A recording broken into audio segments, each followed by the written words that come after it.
Shalom, shalom, bien-aimés. Je vous ai encore apporté la bonne nouvelle.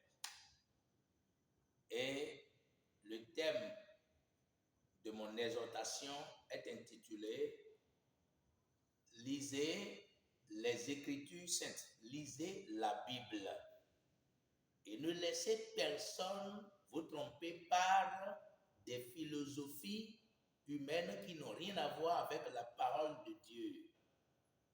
Et puis, fondez votre foi sur le fondement des apôtres et celui des prophètes de Yeshua Mashiach.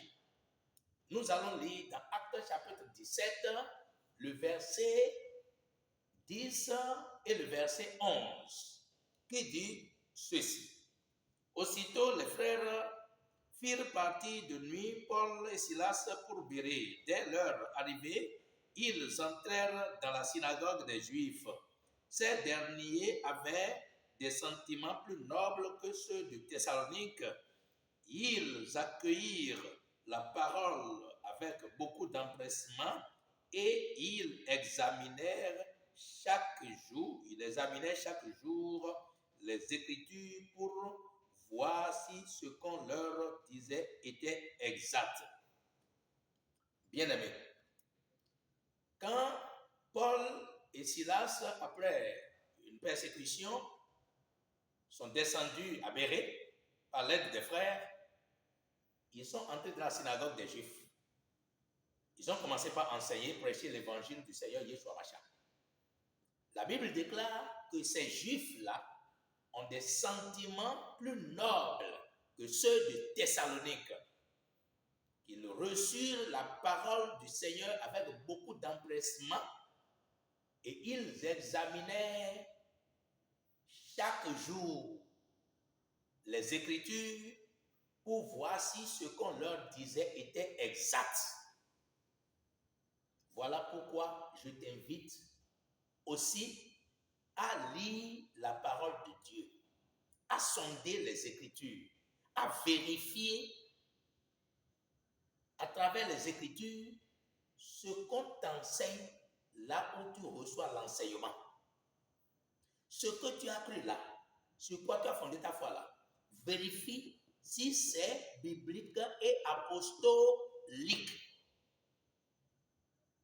Les Écritures qu'ils examinaient, c'est les Écritures de l'Ancien Testament qui parlent de Mashiach.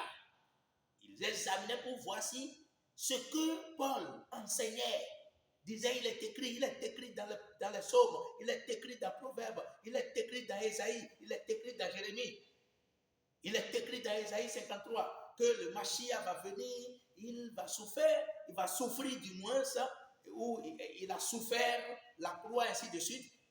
Il vérifiait ça. Toi aussi, ne reste pas inactif.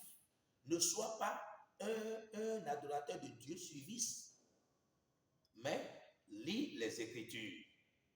En plus de cela, fonde ta foi sur les enseignements de Dieu, sur le fondement des apôtres, celui des prophètes, dont Yeshua Mashiach lui-même étant la pierre angulaire.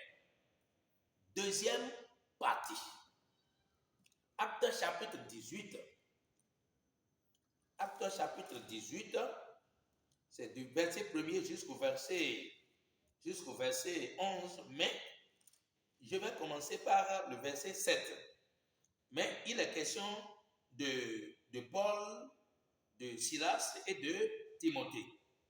Paul a fait le ministère à Corinthe, c'est ça, le contexte.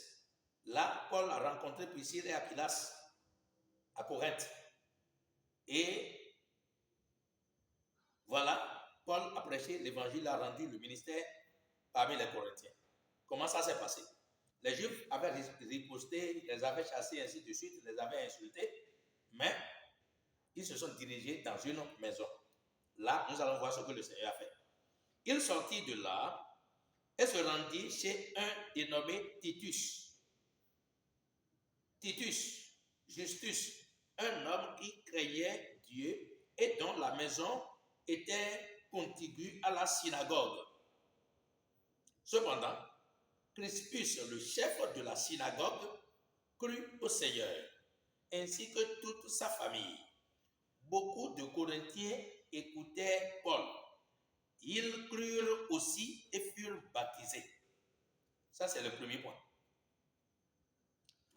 La Bible dit, Paul, dans la maison de Titus, a encore prêché l'évangile.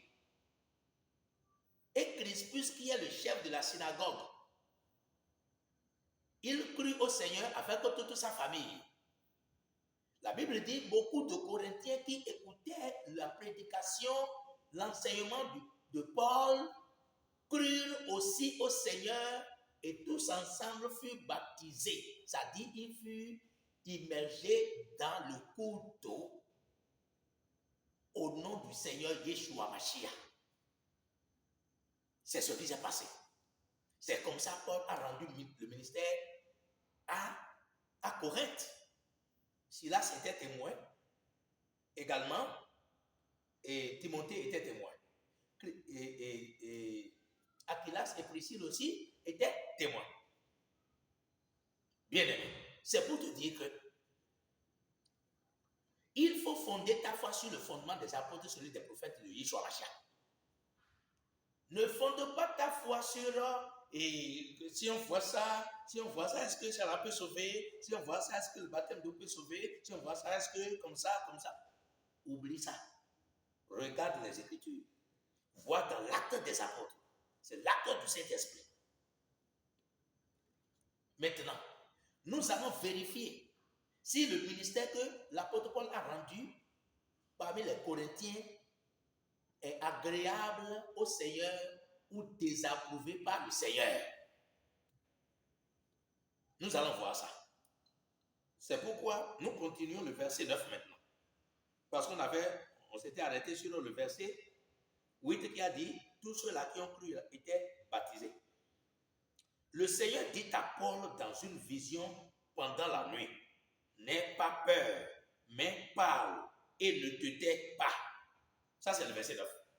Dans la vision, Dieu s'est manifesté à Paul, s'est révélé à Paul. Il dit, c'est que tu dois parler. Il dit, parle encore, ne te tais pas. C'est Dieu qui a dit ça. Il dit à Paul, n'aie pas peur d'abord, n'aie pas peur. N'aie pas peur des moqueurs, n'aie pas peur des railleurs, n'aie pas peur de ceux qui rejettent l'évangile, n'aie pas peur des méchants, mais parle encore. Il dit parle, ne te tais pas, car je suis moi-même avec toi et personne ne s'attaquera à toi pour te faire du mal. En effet, j'ai un peuple nombreux dans cette ville. Il s'établit là 1 an et 6 mois, enseignant la parole de Dieu parmi les Corinthiens. Ça, c'est jusqu'au verset 11. Donc, Dieu a dit, ne te tais pas, mais parle. Car je suis moi-même avec toi. Et personne ne mettra la main sur toi. Personne ne s'attaquera à toi pour te faire du mal. Car j'ai encore un peuple nombreux dans cette ville. Dieu a dit, j'ai encore un peuple nombreux dans cette ville. Donc Dieu a approuvé le ministère que l'apôtre Paul a rendu à Corinthe. Dieu l'a approuvé. Mon frère, c'est sur ça